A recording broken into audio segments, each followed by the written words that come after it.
आप पूरे भारत में किसी भी राज्य से हो, चाहे मेल हो चाहे फीमेल हो, अगर आप इंडियन आर्मी रिटर्न की तैयारी कर रहे हो तो आप बहुत अच्छी जगह आ चुके हो। यहाँ से आपका इंडियन आर्मी रिटर्न का तैयारी बहुत अच्छे तरीके से कराया जाएगा। मैं पूरा जीके जीएस का क्लास कराता हूँ और बीसू सर शाम को 7 बजे मैथ का क्लास कराते हैं। एक दिन नेट प्रॉब्लम की वजह से क्लास नहीं चल पाया था, ना ही मैथ का क्लास आया और ना ही जीके का क्लास आया, तो हमारे बहुत सारे साथी परेशान हो गए। बार बार कमेंट करके पूछने लगे कि भाई क्लास इतना लेट क्यों हो गया, क्लास नहीं चलेगा क्या? तो ये तो सवाल ही नहीं पैदा होता है कि आप लोग का क्लास ना चले। बीसू सर आप लोगों से वादा किया है कि पूरा का पूरा मैथ वो जैसे चैप्टर वाइज आप लोगों को पढ़ाएंगे और जो इंडियन आर्मी के पेपर में प्रश्न बनता है ना उसी के हिसाब से पढ़ाएंगे। ज्यादा बढ़ा चढ़ा कर नहीं बताएंगे, सिर्फ पॉइंट पॉइंट वाली बात बताएंगे और वो भी उस तरह से पढ़ाएंगे जिस तरह से किसी एप्लीकेशन पर पढ़ाया जाता है। तो वो अपना वादा भूलेंगे नहीं, ठीक है ना? वो भी अपना वादा पूरा करेंगे। और मैं जो आप लोगों से वादा किया हूं ना कि जीके का क्लास मोस्ट इंपोर्टेंट प्रश्न आप लोगों के लिए लाता रहूंगा, तो लाता रहूंगा मेरे भाई। और आज तो जीके के साथ साथ जीएस का भी प्रश्न लाया हूं। 15 को जीके का प्रश्न है और 15 को जीएस का प्रश्न है। आज के इस वीडियो में टोटल 30 प्रश्न है और पूरा वीडियो समाप्त होने के बाद लास्ट में ईमानदारी पूर्वक से कमेंट करके बताना कि इन 30 प्रश्नों में से आपका कितना प्रश्न सही हुआ है। और आज जितना भी प्रश्न लिया गया है इंडियन आर्मी के पेपर में जिस टाइप के प्रश्न पूछे गए थे, कुछ प्रश्न तो उसी टाइप से लिए गए हैं और कुछ प्रश्न ऐसे हैं जो सेम मतलब जो पेपर में प्रश्न बने थे ना सेम प्रश्न है, ओरिजिनल प्रश्न है। तो आप लोग अपने मन में ये नहीं लाना कि भाई इंडियन आर्मी के पेपर में इसी तरह से प्रश्न पूछा जाएगा क्या, तो ऐसा आप लोगों के मन में नहीं आना चाहिए। आप लोग भरोसा करके पढ़ाई करना, पेपर जरूर निकलेगा। देखो जो लोग पढ़ाई करेंगे उनका तो पेपर निकलेगा और जो लोग पढ़ाई करबे नहीं करेंगे, याद करबे नहीं करेंगे, उनका कैसे पेपर निकलेगा? मान लो जिनको याद नहीं रहेगा, अगर वो लोग पेपर देने गए, जैसे वो प्रश्न आ गया, वो लोग तो याद किए ही नहीं है, तो वो लोग बोलेंगे मैं तो पढ़ा ही नहीं था, मुझे तो पढ़ाया ही नहीं गया था। और जो लोग याद किए रहेंगे ना वो लोग बोलेंगे यार इसको तो नीलेश भाई बहुत बार बताया था। तो मिला जुलाकर जो लोग पढ़ाई करेंगे पेपर उन्हीं लोगों का निकलेगा। आप लोगों को पढ़ाई करना है, ठीक है ना? सबसे पहला प्रश्न है कि हाल ही में किस सोशल मीडिया कंपनी ने अपना लोगो चेंज किया है? आपके सामने 4 ऑप्शन है। ये करंट अफेयर्स का प्रश्न है, ठीक है ना? हाल ही में किस सोशल मीडिया कंपनी ने अपना लोगो चेंज किया है? लोगो मतलब होता है जैसे हमारा जो आप लोग वीडियो देख रहे हो यूट्यूब पर एक फोटो लगा होगा तो उसी को लोगो बोलते हैं, ठीक है ना? सबका अपना अपना लोगो है। जैसे व्हाट्सएप का जो ग्रीन कलर का रहता है वो लोगो है और इंस्टाग्राम का है रेड कलर का लोगो रहता है। तो उसी तरह से सबका अपना अपना लोगो होता है, वो एक पहचान होता है। देखो इसका राइट आंसर क्या हो जाएगा? इंस्टाग्राम, फेसबुक, ट्विटर और व्हाट्सएप। इसका राइट आंसर ट्विटर हो जाएगा। ट्विटर इज राइट आंसर, ठीक है ना? हाल ही में किस सोशल मीडिया कंपनी ने अपना लोगो चेंज किया है? तो ट्विटर ने अपना लोगो चेंज कर दिया है। पहले जो ट्विटर का लोगो था प्रेजेंट टाइम में वैसा लोगो नहीं है। आप लोग सर्च मार के देख लेना कि ट्विटर का नया लोगो क्या है। इसका लोगो प्रेजेंट टाइम में कुछ ऐसा हो गया है और पहले था चिड़िया जैसा, जैसे चिड़िया थी ऐसे मतलब कुछ था। तो आप लोग सर्च मार के देख लेना, ठीक है ना? और फेसबुक के जैसे सीईओ कौन है इसके बारे में आप लोग सर्च मार के देख लेना, क्योंकि इंडियन आर्मी के पेपर में 2 बार फेसबुक से रिलेटेड प्रश्न पूछे गए हैं। तो इसके सीईओ कौन है मतलब संस्थापक कौन है इसके बारे में आप लोग को पता होना चाहिए। और ट्विटर के जो संस्थापक हैं ये एलोन मस्क हैं, ठीक है ना? तो चारों के मतलब संस्थापक के बारे में आप लोग स्टडी कर लेना, अच्छे से देख लेना और ये प्रश्न आप लोग अपने कॉपी में उतार लो, क्योंकि संडे के दिन दोबारा आप लोग को ये प्रश्न देखने को मिलेगा। नेक्स्ट प्रश्न की तरफ चलते हैं। नेक्स्ट प्रश्न है मेघदूत की रचयिता कौन है? मेघदूत किसकी रचयिता है? मेघदूत किसकी रचयिता है? आपके सामने 4 ऑप्शन है। कल्हड़, मेगास्थनीज, कालिदास, इनमें से कोई नहीं। इसका राइट आंसर कालिदास हो जाएगा। Kalidas is right answer. आप लोग अपने कॉपी में इस प्रश्न को उतार लो, ठीक है ना? मेघदूत किसकी रचना है? मेघदूत कालिदास की रचना है। इंडिका पुस्तक के लेखक कौन है? इंडिका पुस्तक के लेखक मेगास्थनीज है और कल्हड़ राज तिरंगनी के लेखक है, ठीक है ना? इसको मैं आप लोगों को करा चुका हूं। और एक और मैं आप लोगों को बताया था, जब वो याद आएगा तो मैं आप लोगों को बता दूंगा। जैसे 3 प्रश्न के बारे में मैं आप लोगों को बताया हूं तो तीनों के बारे में आप लोगों को पता होना चाहिए, ठीक है ना? नेक्स्ट प्रश्न की तरफ चलते हैं। नेक्स्ट प्रश्न है हम्पी का रथ किस राज्य में है? आपके सामने 4 ऑप्शंस है। कर्नाटक, महाराष्ट्र, ओडिशा, नई दिल्ली। हम्पी का रथ किस राज्य में है? तो ये कर्नाटक में है, ठीक है ना? हम्पी का रथ कितने रुपए के नोट पर होता है? 50 रुपए के नोट पर।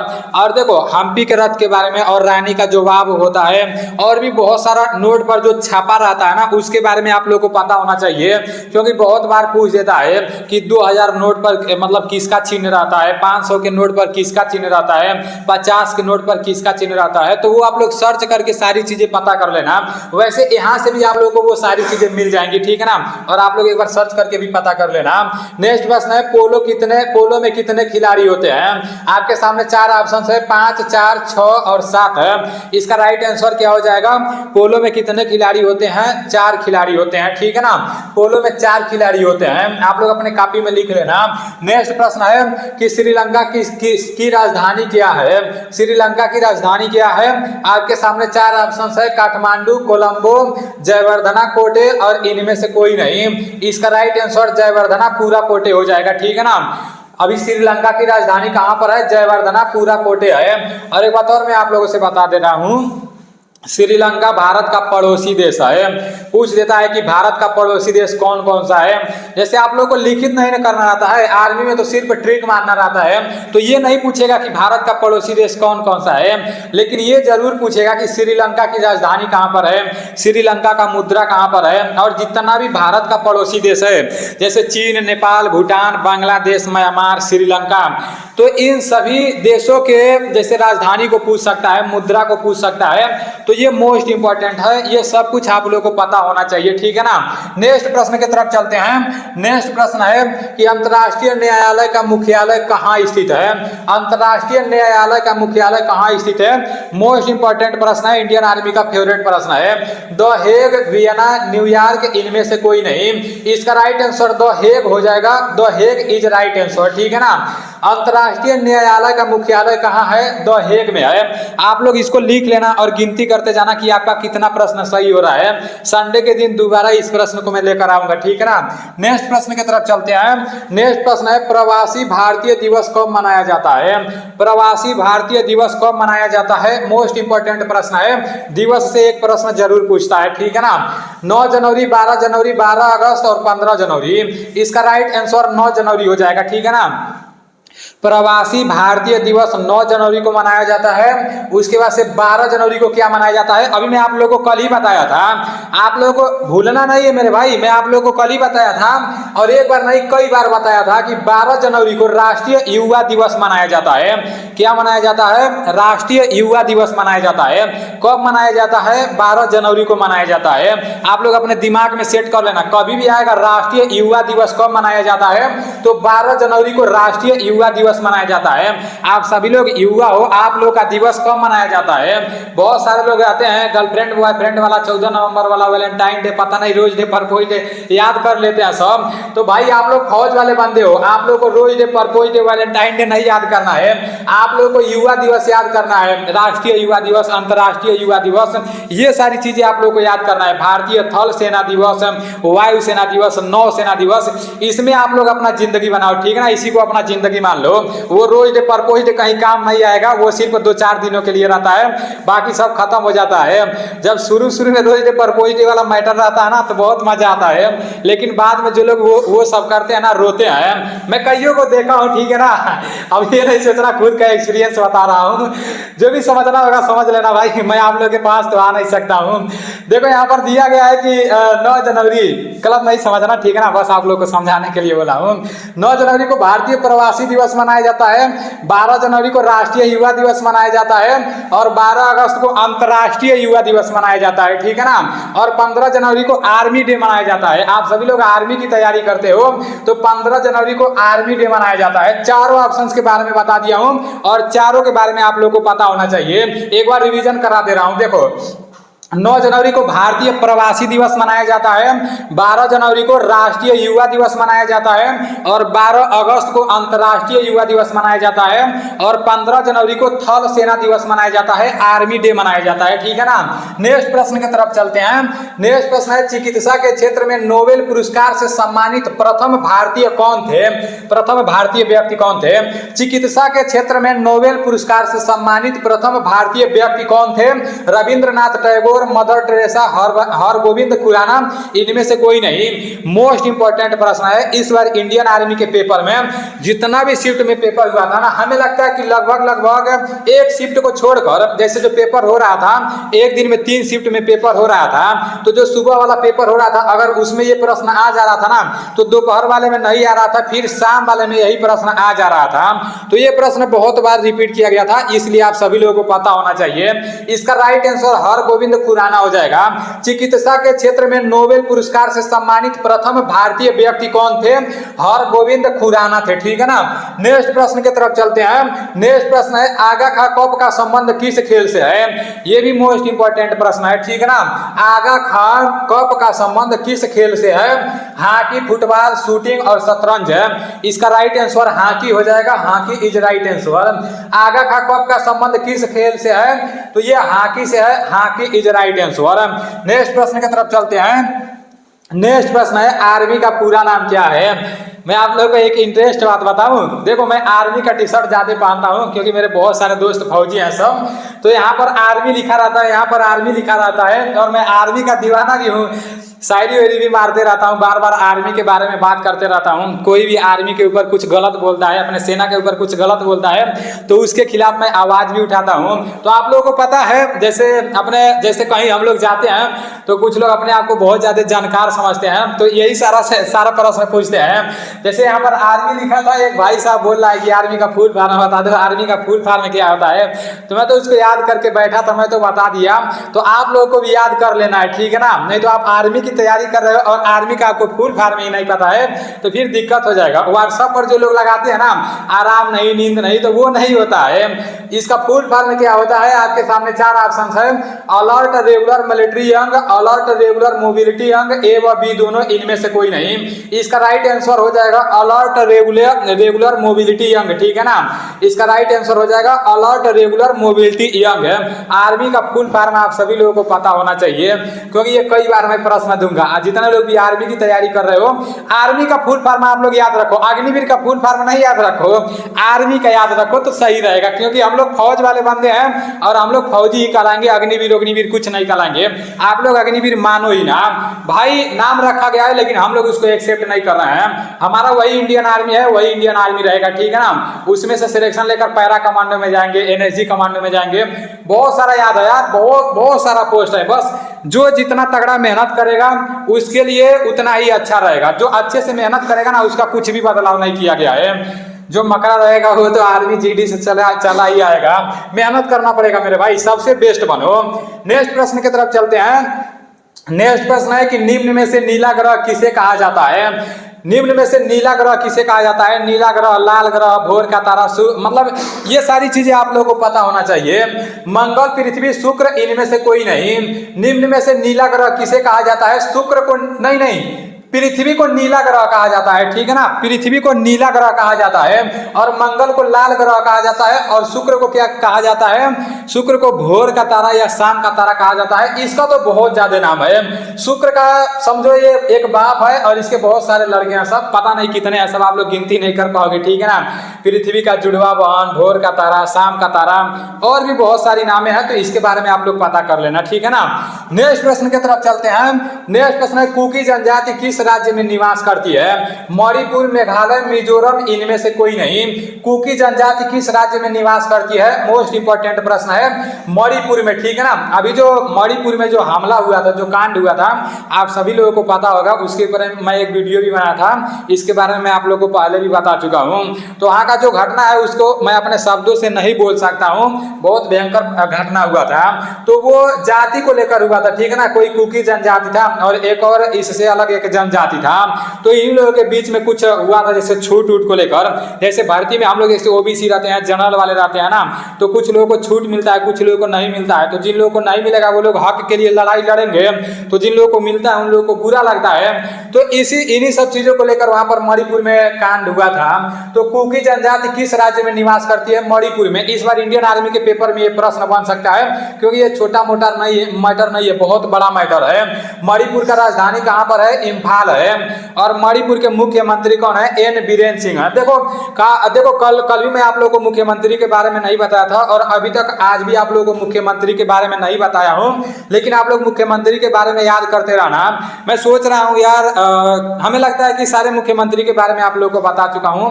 हर चैप्टर में, हर क्लास में मुख्यमंत्री के बारे में आप लोगों को बताता हूं, तो आप लोग याद रखना, ठीक है ना? सभी लोगों के बारे में याद रखना। नेक्स्ट प्रश्न की तरफ चलते हैं।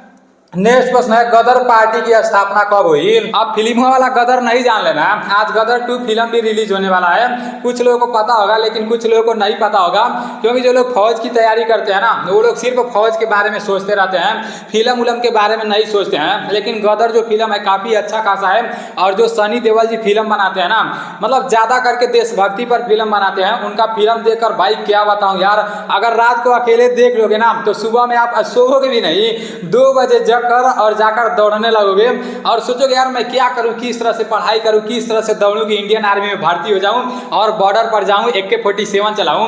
ये सारी चीजें आप लोगों के दिमाग में चलने लगेंगी। मैं अपना खुद का एक्सपीरियंस बता रहा हूं। जब मैं छोटा था, पहले तो फिल्म उलिम देख कर ही हमारे दिमाग में जैसे ये सारा चीज चला कि हमको फौजी बनना है, इंडियन आर्मी में भर्ती होना है। जब सनी देओल जी का फिल्म देखते थे और वो लोग बॉर्डर पर जाते थे, लड़ाई उड़ाई लड़ते थे ना, तो हम सच में रोने लगते थे मेरे भाई। आप लोग के साथ भी ऐसा हुआ होगा, लेकिन आप लोग बताओगे नहीं, मुझे पता है, लेकिन मेरे साथ ऐसा हुआ है। अगर आप लोगों के साथ भी ऐसा हुआ होगा तो कमेंट में जरूर बताना, ठीक है ना? ये फिल्म वाला गदर पार्टी नहीं है, ये और दूसरा है, ठीक है ना? गदर पार्टी की स्थापना किसने किया था? तो लाला हरदयाल ने। उसके बारे में आप लोग पढ़ लेना, ठीक है ना? आप लोग से यहाँ से सिर्फ आर्मी में यही प्रश्न बन सकता है कि गदर पार्टी की स्थापना कब हुई और गदर पार्टी की स्थापना किसने की? तो लाला हरदयाल ने की। और कब हुई? आपके सामने 4 ऑप्शन है, 1943, 1920, 1913, 1935 है। इसका राइट आंसर 1913 हो जाएगा। 1913 इज राइट आंसर, ठीक है ना? आप लोग फिल्मों वाला गदर देख लेना, गदर 2 रिलीज होने वाला है, क्योंकि उससे आप लोगों को जरूर कुछ ना कुछ सीख मिलेगा। कोई भी फिल्म जैसे बनाया जाता है ना, तो मानव के जैसे जीवन पर ही बनाया जाता है, तो कुछ ना कुछ सीख मिलता है। लेकिन ज्यादा टाइम आप लोग नहीं गवाना, बस थोड़ा बहुत, ठीक है ना? क्योंकि आप लोग का दिमाग मुझे पता है, बस दिन रात आर्मी में जाना है, आर्मी में जाना है, क्या याद करूं, क्या पढ़ूं, कैसे नौकरी लूं। तो भाई जब एक बार फिल्म देख लोगे ना तो थोड़ा माइंड फ्रेश हो जाएगा। नेक्स्ट प्रश्न है कि सबसे छोटा केंद्र शासित प्रदेश कौन सा है? मोस्ट इंपॉर्टेंट प्रश्न है, इस बार पूछा गया था सबसे बड़ा केंद्र शासित प्रदेश। यहाँ पर मैं रखा हूँ सबसे छोटा केंद्र शासित प्रदेश है पांडुचेरी, नई दिल्ली, लक्षद्वीप, इनमें से कोई नहीं। इसका राइट आंसर लक्षद्वीप हो जाएगा। Lakshadweep is right answer. सबसे छोटा केंद्र शासित प्रदेश कौन है? लक्षद्वीप है। नेक्स्ट प्रश्न की तरफ चलते हैं और जीके का लास्ट प्रश्न है, इसके बाद से आप लोग का जीएस का प्रश्न शुरू होगा। वायुसेना का मुख्यालय कहाँ पर है? दिल्ली, मुंबई, मसूरी, इनमें से कोई नहीं। इसका राइट आंसर क्या हो जाएगा? इसका राइट आंसर दिल्ली हो जाएगा, ठीक है ना? वायुसेना का मुख्यालय कहां पर है? दिल्ली में है। देखो अपने सेना का मुख्यालय तो दिल्ली में ही है, वायुसेना का मुख्यालय, थल सेना का मुख्यालय, नौसेना का मुख्यालय दिल्ली में ही है, ठीक है ना? और मुंबई में क्या है? आरबीआई का हेडक्वार्टर है, आरबीआई का मुख्यालय है। आरबीआई के गवर्नर शक्तिकांत दास जी हैं। और आरबीआई की स्थापना कब हुआ था? 1 अप्रैल 1935 में हुआ था, ठीक है ना? कोलकाता में हुआ था। तो इसके बारे में भी मैं आप लोगों को कई बार बता चुका हूं। अब वायुसेना के बारे में यहाँ पर लिखा गया है, तो वायुसेना के जैसे वायुसेना के अध्यक्ष कौन है? तो वो विवेक राम चौधरी है, ठीक है ना? और नौसेना के आर हरि कुमार हैं। उसके बाद से थल सेना के तो आप सभी लोगों को पता ही होगा, और आईएएस ट्रेनिंग सेंटर मसूरी में है, ठीक है ना? आप सभी लोगों को पता होना चाहिए। अब नेक्स्ट प्रश्न की तरफ चलते हैं। ये सामान्य विज्ञान जीएस का पहला प्रश्न है कि ज्योति तीव्रता का मात्रक क्या है? बहुत आप लोग बोल रहे थे कि भाई जीएस का प्रश्न लाओ, जीएस का प्रश्न लाओ। चलो अब आप लोग का जीएस का प्रश्न भी कराया जाएगा। ज्योति तीव्रता का मात्रक क्या है? हर्ट्ज, कैंडेला, न्यूनतम, इनमें से कोई नहीं। इसका राइट आंसर क्या हो जाएगा? ज्योति तीव्रता का मात्रक कैंडेला होता है, ठीक है ना? आप लोग अपने दिमाग में बैठा लेना, ज्योति तीव्रता का मात्रक कैंडेला होता है। नेक्स्ट प्रश्न है, लोहे पर जंग लगने की अभिक्रिया क्या कहलाती है? रासायनिक अभिक्रिया, भौतिक अभिक्रिया, दोनों, इनमें से कोई नहीं। आप लोग लिखते जाना, ठीक है ना? लोहे पर जंग लगने की अभिक्रिया क्या कहलाती है? मोस्ट इंपॉर्टेंट प्रश्न है। लोहे पर जंग लगने की अभिक्रिया क्या कहलाती है? रासायनिक अभिक्रिया कहलाती है। यहाँ से मैं आप लोगों को एक बात बता दे रहा हूँ, आप लोग समझने का कोशिश करना। ये जो रासायनिक अभिक्रिया और भौतिक अभिक्रिया दिया है ना, इससे एक प्रश्न जरूर पूछता है, हर बार इंडियन आर्मी के पेपर में इससे एक प्रश्न पूछता है, तो इस बार भी पूछा जाएगा, इसलिए दोनों के बारे में आप लोगों को पता होना चाहिए। ये जो रासायनिक अभिक्रिया है, जैसे मान लो कोई सामान है, ठीक, वो सामान अपना रूप परिवर्तन करता है और फिर दोबारा उस अवस्था में नहीं आएगा जिस अवस्था में पहले था, तो वो रासायनिक अभिक्रिया हो जाता है, ठीक है ना। और ये जो भौतिक अभिक्रिया दिया है, कोई सामान है, मतलब कोई भी वस्तु है, ये अपना रूप परिवर्तन करता है और अपना रूप परिवर्तन करने के बाद दोबारा ये उस अवस्था में आ सकता है, तो उसको भौतिक अभिक्रिया कहते हैं। जैसे मान लो बर्फ है, ठीक है ना, पानी है, अब पानी बर्फ बन जा रहा है और फिर बर्फ से वो फिर पानी में आ जाएगा। आप लोग खुद सोचना, जैसे जो बर्फ है ना, वो पिघल कर पानी में भी आ सकता है और पानी से बर्फ भी बन सकता है, तो वो क्या है, कौन सा अभिक्रिया है, भौतिक अभिक्रिया है, वो भौतिक अवस्था में आ जा रहा है। और रासायनिक अभिक्रिया कभी भी अपने अवस्था में नहीं आता है, ठीक है ना। लोहे पर जंग लगने की अभिक्रिया रासायनिक अभिक्रिया कहलाती है। अभी मोमबत्ती का जलाना क्या हो जाएगा, मोमबत्ती का जलाना आप लोगों को पता चल गया होगा, अभी लाइव चलता तो आप लोग शायद कमेंट भी करते हैं, बहुत जल्द लाइव चलेगा, ठीक है ना। देखो जो मोमबत्ती वाला मैटर है वो भी भौतिक अभिक्रिया हो जाएगा, क्योंकि मोमबत्ती को जब जलाओगे और फिर से उसको चाहोगे तो मोमबत्ती बना लोगे, दोबारा वो अपने रूप में आ जाएगा, ठीक है ना। तो यहाँ से भौतिक और रासायनिक के बारे में आप लोगों को पता चल गया होगा। सर्वाधिक कार्बोहाइड्रेट होता है, सबसे ज्यादा कार्बोहाइड्रेट किसमें पाया जाता है, आपके सामने चार ऑप्शन से चावल, गेहूं, दाल, इनमें से कोई नहीं। इसका राइट आंसर चावल हो जाएगा। सबसे ज्यादा कार्बोहाइड्रेट चावल में पाया जाता है, सबसे ज्यादा ऊर्जा किसमें पाया जाता है, चावल में पाया जाता है। आज से चावल का खाना शुरू कर देना। मैं प्रोटीन का बात नहीं कर रहा हूं, मैं ऊर्जा का बात कर रहा हूं। प्रोटीन कुछ और होता है, ऊर्जा कुछ और होता है। जैसे ऊर्जा आपको एनर्जी देती है, ठीक है ना, और जो प्रोटीन होता है वो शरीर निर्माण करता है, तो इन दोनों में फर्क है। आप लोग ये नहीं सोचना कि मैं चावल खा रहा हूं तो मुझे प्रोटीन मिल रहा है, चावल खाओगे तो आपको ऊर्जा मिलेगी, ठीक है ना। और प्रोटीन का दूसरा होता है, वो जीएस की क्लास में मैं आप लोगों को बताऊंगा। नेक्स्ट प्रश्न है, धातु अम्ल से क्रिया करके कौन सा गैस बनाते हैं, हीलियम, लिथियम, ऑक्सीजन और हाइड्रोजन है। इसका राइट आंसर हाइड्रोजन हो जाएगा, हाइड्रोजन इज राइट आंसर। धातु अम्ल से क्रिया करके कौन सा गैस बनाते हैं, हाइड्रोजन बनाते हैं। धातु अम्ल से क्रिया करके कौन सा गैस बनाते हैं, हाइड्रोजन बनाते हैं। आप लोगों के दिमाग में ये सारा प्रश्न गूंजना चाहिए, ठीक है ना। धातु अम्ल से क्रिया करके कौन सा गैस बनाते हैं, हाइड्रोजन बनाते हैं। नेक्स्ट प्रश्न की तरफ चलते हैं। नेक्स्ट प्रश्न है, टमाटर में कौन सा अम्ल पाया जाता है, मोस्ट इंपोर्टेंट प्रश्न है। टमाटर में कौन सा अम्ल पाया जाता है, टार्टरिक अम्ल, एसिटिक अम्ल, ऑक्जेलिक अम्ल, इनमें से कोई नहीं। इसका राइट आंसर ऑक्जेलिक अम्ल हो जाएगा, ऑक्जेलिक अम्ल इज राइट आंसर। टमाटर में कौन सा अम्ल पाया जाता है, ऑक्जेलिक अम्ल पाया जाता है। नेक्स्ट प्रश्न है, पाचन तंत्र का सबसे लंबा भाग है, छोटी आंत, बड़ी आंत, अमाशय, इनमें से कोई नहीं। इसका राइट आंसर छोटी आंत हो जाएगा, छोटी आंत इज राइट आंसर। पाचन तंत्र का सबसे लंबा भाग है कौन सा है, छोटी आंत है, आप सभी लोगों को पता होना चाहिए।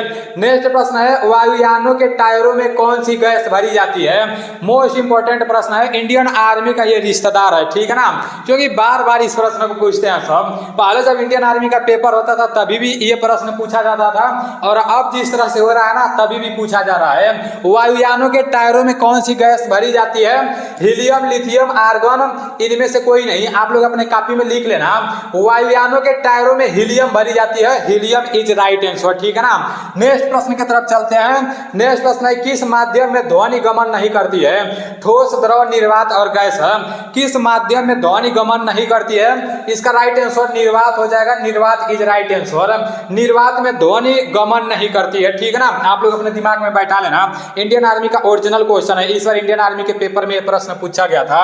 नेक्स्ट प्रश्न है कि चींटी के डंक में कौन सा अम्ल पाया जाता है। इसके बारे में मैं आप लोगों को क्या बताऊं मेरे भाई, इसको तो मैं खुद देख देख कर पगला गया हूं। इतना ज्यादा इसको पूछा गया था। कोई भी भाई पेपर देने जा रहा था, जब मैं उससे पूछता था ना कि थोड़ा सामान्य विज्ञान का प्रश्न बता दो, तो सारा प्रश्न बताता था, साथ में इसको भी चेट देता था। आज मैं पेपर देने गया, मैं बोला यार ये पूछा था चींटी के डंक में कौन सा अम्ल पाया जाता है, फिर मैं उसको अपने कॉपी में लिख लिया, यार इस बार पूछा था, अगली बार भी पूछा जाएगा। मेरे साथ जितने भी मेरे दोस्त जुड़े हुए हैं सब, तो उन लोगों को मैं बताऊंगा। फिर मैं कोई जैसे कल जाता था पेपर देकर आता था, मैं पूछता था थोड़ा सामान्य विज्ञान का प्रश्न बता दो, तो वो सारा प्रश्न बताता था। फिर बोलता था कि चींटी के डंक में कौन सा अम्ल पाया जाता है, पूछा गया था। मैं 2 दिन देखा, 3 देखा, 4 दिन देखा, मैं हर रोज जब देखने लगा ना तो मुझे इतना ज्यादा हंसी आता था, मैं सोचता था कि चींटियां आखिर में क्या रखा है। बार बार चींटियों के बारे में पूछ रहे थे सब कि चींटी के डंक में कौन सा अम्ल पाया जाता है। अब बॉर्डर पर हम लोग लड़ने उड़ने जाएंगे तो जैसे लग रहा है कि वो लोग चींटी से हम लोग को कटवा कर ट्रेनिंग कराएंगे, ऐसा तो कुछ है नहीं। पता नहीं चींटियां का रखा है कि बार बार चींटी के डंक में कौन सा अम्ल पाया जाता है। मैं भी पेपर देने गया तो मेरे में भी आ गया कि चींटी के डंक में कौन सा अम्ल पाया जाता है, तो आप लोग भी याद कर लेना, ठीक है ना। देखो यहाँ मैलिक अम्ल, फार्मिक अम्ल, एसिटिक अम्ल और हाइड्रोकार्बन दिया है। इसका राइट आंसर क्या हो जाएगा? इसका राइट आंसर फार्मिक अम्ल हो जाएगा। फार्मिक अम्ल इज राइट आंसर। चींटी के डंक में कौन सा अम्ल पाया जाता है? फार्मिक अम्ल पाया जाता है। सभी लोगों के दिमाग में सेट होना चाहिए, ठीक है ना। फार्मिक अम्ल अपने दिमाग में सेट कर लेना। और सेव में कौन सा अम्ल पाया जाता है? मैलिक अम्ल पाया जाता है। नेक्स्ट प्रश्न की तरफ चलते हैं। अजनबी गैस किसे कहते हैं? इस प्रश्न को देखकर सब लोग हैरान हो गए। जिस तरह से नाम है ना उसी तरह से ये प्रश्न भी है। अजनबी नाम है ना तो ये अजनबी है भी। हम लोगों से कभी ये प्रश्न मिला ही नहीं है। बहुत सारे लोग बोलने लगे ये भी ओरिजिनल क्वेश्चन है। अब आप लोग भी सोच रहे होंगे अजनबी क्या होता है? अजनबी गैस किसे कहते हैं? हाइड्रोकार्बन जानते हैं, हीलियम जानते हैं, हाइड्रोजन जानते हैं और भी नियान सारी चीजें जानते हैं, लेकिन अजनबी तो हम कभी सुने ही नहीं है। नहीं सुने होंगे मेरे भाई, ये अजनबी है ये है। लेकिन आज से आप लोग अपना क्लोज दोस्त बना लो। इसका राइट आंसर क्या हो जाएगा? नियान, आर्गन, जिनान और हीलियम। इसका राइट आंसर जिनान हो जाएगा, ठीक है ना। अजनबी गैस किसे कहते हैं? जिनान को कहते हैं। नेक्स्ट प्रश्न है हिमेटोलॉजी में किसका अध्ययन होता है? हिमेटोलॉजी में किसका अध्ययन होता है? रक्त का, कीड़ों का, जीवाश्म का, त्वचा का। इसका राइट आंसर रक्त का हो जाएगा। रक्त इज राइट आंसर। हिमेटोलॉजी में रक्त का अध्ययन होता है। नेक्स्ट प्रश्न है कि एलपीजी गैस के रिसाव का पता लगाने के लिए निम्न में से किसका उपयोग किया जाता है? देखो एलपीजी का फुल फॉर्म क्या होता है? एलपीजी गैस के रिसाव का पता लगाने के लिए निम्न में से किसका उपयोग किया जाता है? ये आप लोगों को पता होना चाहिए, ठीक है ना। लिक्विड पेट्रोलियम गैस इसका फुल फॉर्म होता है और इसका रिसाव का पता लगाने के लिए किसका उपयोग किया जाता है? Ethyl mercaptan, methyl mercaptan, ethyl alcohol, इनमें से कोई नहीं। इसका राइट आंसर क्या हो जाएगा? मेथिल मार्केप्टन हो जाएगा। Methyl mercaptan is right answer. अपने कॉपी में लिख लेना। नेक्स्ट प्रश्न है कि पीलिया रोग मानव शरीर के किस अंग से संबंधित है? पीलिया रोग मानव शरीर के किस अंग से संबंधित है? बहुत पुराना प्रश्न है और बहुत हाईलाइटेड प्रश्न है। बहुत बार इंडियन आर्मी के पेपर में यह प्रश्न पूछा गया है। पीलिया रोग मानव शरीर के किस अंग से संबंधित है? हृदय, आमाशय, यकृत, छोटी आंत। इसका राइट आंसर यकृत हो जाएगा। यकृत इज राइट आंसर। आप लोग बोलते हो ना कि उसको पीलिया हो गया है, तो वो जो पीलिया रोग है जैसे हम लोग के शरीर के किस अंग से संबंधित है? तो यकृत से है। अब आप लोग जान लेना अगर हम लोग को पीलिया होगा ना तो सबसे पहले हम लोग का यकृत खराब होगा। नेक्स्ट प्रश्न की तरफ चलते हैं। प्रजनन का कितना प्रकार होता है? तो आप सभी लोगों को पता होगा प्रजनन का कितना प्रकार होता है। 1 2 3 4 लैंगिक और अलैंगिक प्रजनन। इसके बारे में बहुत बार पढ़ाया गया होगा। इसका राइट आंसर 2 हो जाएगा, ठीक है ना। प्रजनन का कितना प्रकार होता है? 2 प्रकार होता है। नेक्स्ट प्रश्न है और लास्ट प्रश्न है कि जीन कहाँ पाया जाता है? माइटोकॉन्ड्रिया में, क्रोमोसोम में, राइबोसोम में और राइसोसोम में। इसका राइट आंसर क्या हो जाएगा? जीन कहाँ पाया जाता है? तो ये क्रोमोसोम में पाया जाता है, ठीक है ना। जीन क्रोमोसोम में पाया जाता है। तो आज के 30 प्रश्न समाप्त हो चुके हैं। 30 प्रश्न में से आपका कितना प्रश्न सही हुआ है ईमानदारी पूर्वक से कमेंट करके बताना और शर्माना नहीं। देखो कुछ भाई लोग रहते हैं ना जो एकदम मतलब बोलते हैं कि देखो भाई मैं बहुत ज्यादा कमजोर हूँ, मैं 15 में से सिर्फ 6 कर पाया हूँ, 7 कर पाया हूँ। तो वो लोग सोचते हैं कि यार मेरा बेइज्जती हो रहा होगा। कुछ नहीं बेइज्जती होगा मेरे भाई। कम से कम आपके दिल को सुकून तो मिलेगा कि मैं सही बोला हूँ। आपको सही बोलना है, झूठ बोलकर अपने आप को तसल्ली नहीं दिलाना है कि 15 में से मैं 14 कर दिया हूँ। अरे जब करो तो बोल दो, ऐसा नहीं कि मैं बोल रहा हूँ तो नहीं करना। जब करो तो बोल दो, आपको दिल को सुकून उस तरह से मिल जाएगा। जब नहीं करो तो बोलो ही नहीं मेरे भाई। जितना करो उतना ही बोलो। उससे आप सोचोगे ना यार मैं और अच्छे से पढ़ाई करूंगा तो सही रहेगा। तो इसलिए जितना किए हो सिर्फ उतना ही बताना, ठीक है ना। और मिलते हैं अगले वीडियो में। शाम को बीसू सर का क्लास आप लोग जरूर लेना। अब कोशिश करूंगा कि रेगुलर आप लोग का 30 प्रश्न आप लोगों के लिए मिलता रहे। टाइम की वजह से जैसे ज्यादा कंटेंट नहीं मिल पा रहा है, जैसे ही थोड़ा हम लोग अच्छे से और थोड़ा नॉलेज ले लेंगे वैसे आप लोगों को और ज़्यादा जानकारी मिलने लगेगी। वैसे बीसू सर पूरा का पूरा अभी जैसे एक टॉपिक से 20 प्रश्न 25 प्रश्न खोज कर अभी सारी चीज़ें लिख रहे हैं, देख रहे हैं, बहुत ज़्यादा किताब पढ़ रहे हैं। तो उन सब चीज़ों से अच्छा मतलब पॉइंट आप लोगों को मिलेगा, ठीक है ना। बीसू सर अपना पूरा जिंदगी आप ही लोगों के ऊपर लगा दिए हैं। मैं आप लोगों को एक छुपी हुई बात बता दे रहा हूँ, शायद ये बताना नहीं चाहिए, विशु सर हमसे नाराज भी हो सकते हैं, लेकिन बता दे रहा हूँ अभी तक विशु सर का शादी वादी नहीं हुआ है। पूरा जिंदगी सिर्फ को पढ़ाया है, अभी भी पढ़ा रहे हैं, और वो शादी वादी करने के बारे में सोचते भी नहीं है। वो बोलते हैं कि अपने लाइफ में कुछ करना है, और बहुत लोगों को फौजी बना चुके हैं। मैं यहाँ पर रहता हूँ, देखता हूँ, मतलब हर रोज कोई ना कोई, हमेशा जैसे कोई ना कोई फौजी आ जाते हैं सब, और ऐसे ऐसे लोग फौजी बने ना, एक एक घर में 2-2 फौजी, 3-3 फौजी बने हैं। तो ये सारी चीजें देखकर वो खुश रहते हैं, और अभी प्रेजेंट टाइम में किताब पढ़ने में लगे हुए हैं। तो एक टॉपिक से बहुत सारा प्रश्न आप लोगों को देखने को मिलेगा, ठीक है ना। मिलते हैं अगले वीडियो में। जय हिंद।